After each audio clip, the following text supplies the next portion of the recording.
तर दाल खिचडीसाठी इथे मी टोपामध्ये घेतलेले आहे अर्धी वाटी तुरीची डाळ, अर्धी वाटी मुगाची डाळ आणि अर्धी वाटी तांदूळ. आता आपण हे सगळं 3 ते 4 वेळा स्वच्छ असं धुवून घेऊया.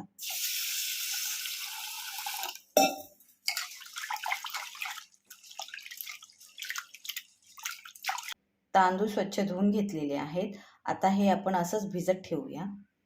तर फोडणीसाठी इथे घेतलेला आहे उभा चिरलेला कांदा, बारीक चिरलेला टोमॅटो, टेचलेला लसूण, बारीक चिरलेली अद्रक, कढीपत्ता आणि मिरची आणि सुक्या मसाल्यामध्ये हळद, मीठ आणि हिंग. तर इथे कुकरमध्ये टाकलेला आहे 1 चमचा तेल. आता टाकूया जिरं आणि मोहरी.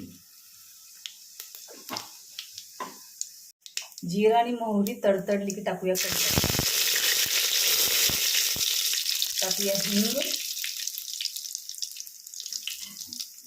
त्याच्यानंतर टाकूया लसूण, अद्रक आणि मिरची.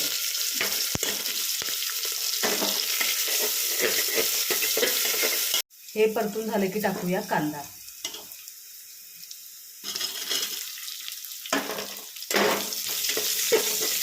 कांदा चांगला परतला आहे. आता टाकूया टोमॅटो. आता आपला कांदा टोमॅटो चांगला परतला गेला आहे. आता टाकूया हळद आणि मीठ आणि आता टाकूया आपली डाळ आणि तांदूळ जे आपण भिजत घातले.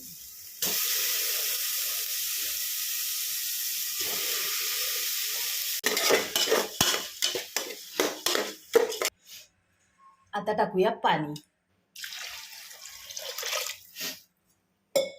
तर आपल्याला पाणी भरपूर प्रमाणात वापरायचं आहे कारण आपण बनवणार आहोत ती पातळ अशी खिचडी.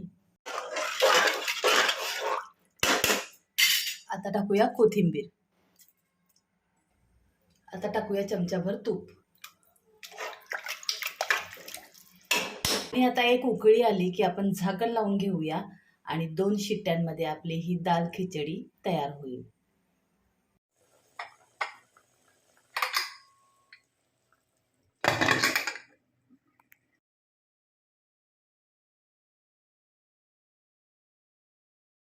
तर इथे आपली गरमागरम दाल खिचडी तयार आहे.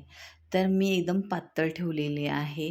तुम्हाला जसं प्रमाण हवं असेल तसं तुम्ही पाणी टाकू शकता आणि गरमागरम ही दाल खिचडी आपण सर्व करून घेऊया आणि त्याच्यात वरून तुम्ही एक तुपाची धार सोडली तर एकदम उत्तम अशी टेस्ट लागणार आहे. तर नक्कीच तुम्ही ही ट्राय करून बघा आणि व्हिडिओ आवडला असेल तर लाईक करा, शेअर करा आणि कमेंट करायला विसरू नका. Thank you so much for watching.